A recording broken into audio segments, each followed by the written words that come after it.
Langenthal, Herzogenbuchsee, Burgdorf, Gleis. There's something about traveling on the train. It's a slower pace. You have the time to look around and just kind of see the mountains and the countryside. And in a country like Switzerland, it's as beautiful as it gets. Everywhere you look is an old castle or some crazy mountain peaks or just a beautiful little village. That really makes a ski trip by train something unique and really cool. They had good snowfall and good base in Engelberg, so we took the train there.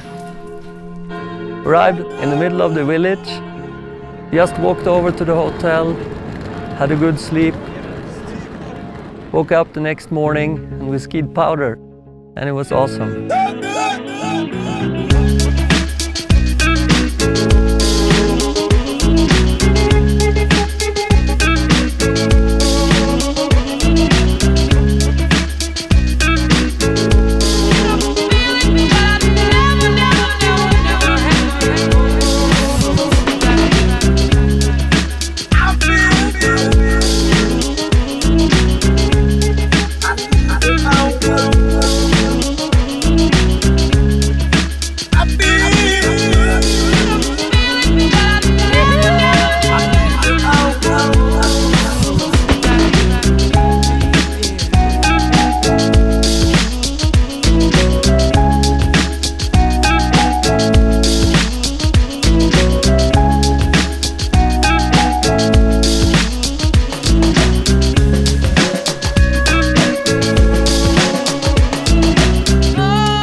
When you consider that the Swiss Alps were starved for powder for most of the season, we really couldn't have been any happier with the conditions we found in Engelberg.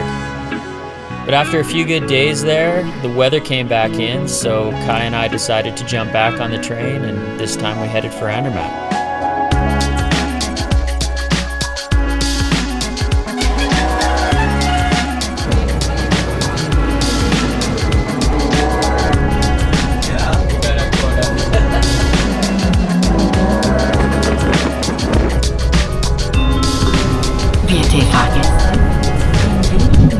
Treffen wir in Andermatt ein. Andermatt ist der Verbindungspunkt zur Matterhorn-Gotthardbahn. Auf Wiedersehen.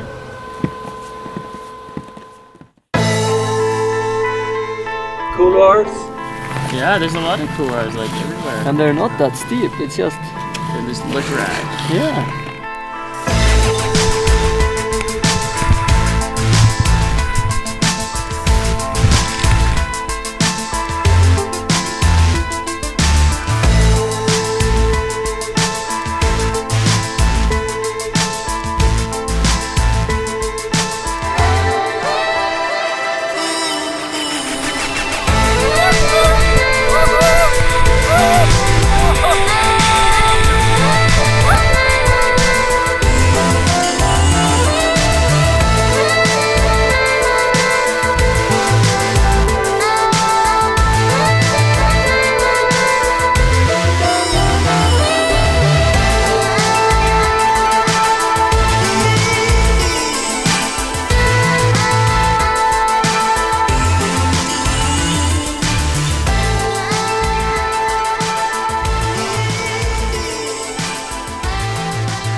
After a good session in Andermatt, Kai and I decided to grab ourselves a couple of first-class tickets aboard the Glacier Express and head east towards the resort of Davos.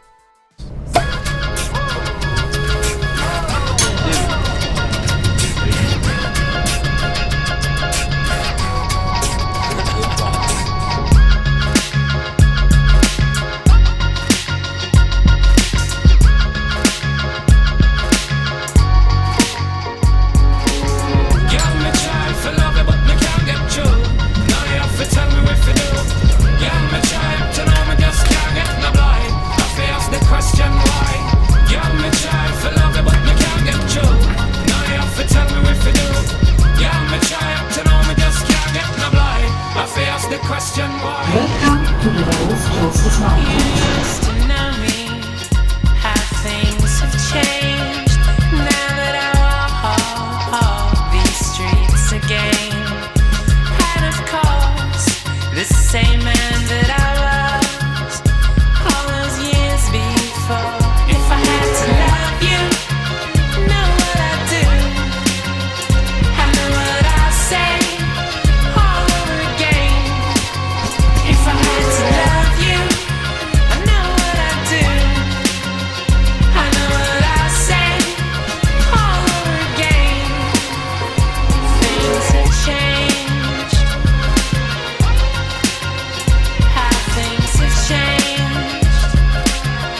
There's such a rich history here in Europe with the train. I mean, trains have been moving skiers up and across the Alps for hundreds of years now, and that's far longer than any chairlift.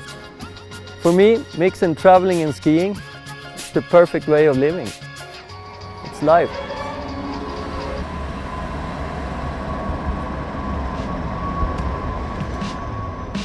Next time on Salomon Freeski TV, Chris Rubens, Elise Sogstad, and Kim Havel go on a 2-week human-powered R&D trip in BC's Selkirk Mountain.